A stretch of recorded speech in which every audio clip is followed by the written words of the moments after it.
Halo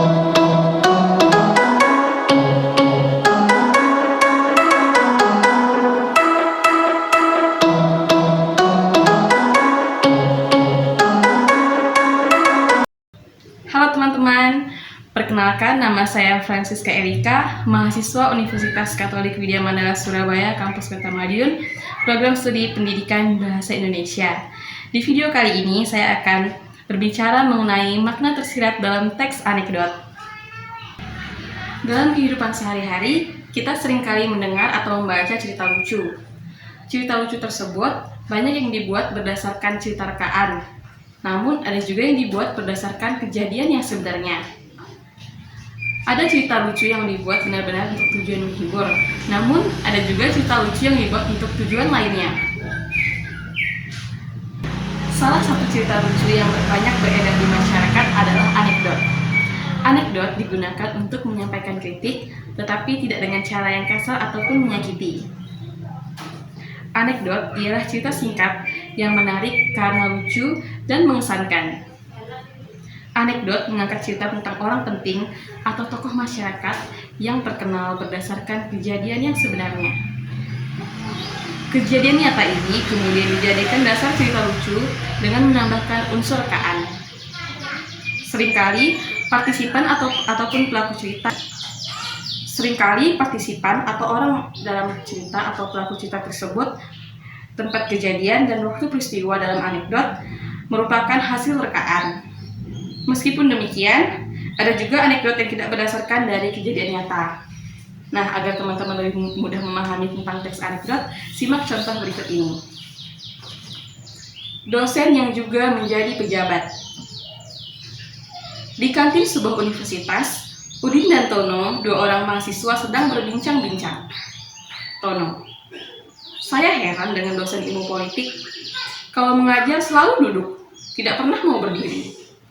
Udin: begitu saja diperhatikan sih, Ton." Tono: "Ya, Udin tahu sebabnya." Tono: "Barangkali saja kalau capek atau kakinya tidak kuat berdiri." Tono: "Bukan itu sebabnya. Sebab dia juga seorang pejabat." "Loh, apa hubungannya?" "Ya, kalau berdiri takut kursinya diduduki orang lain." Dalam anekdot berjudul dosen yang juga menjadi pejabat tersebut, terdapat sindiran atas dosen yang juga menjadi pejabat.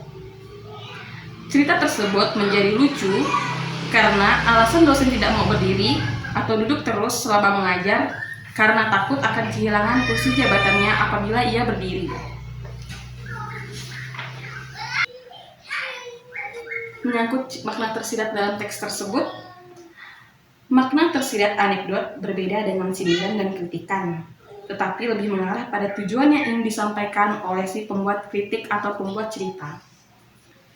Makna tersirat yang dimaksud lebih mengarah pada pesan moral yang hendak disampaikan melalui anekdot.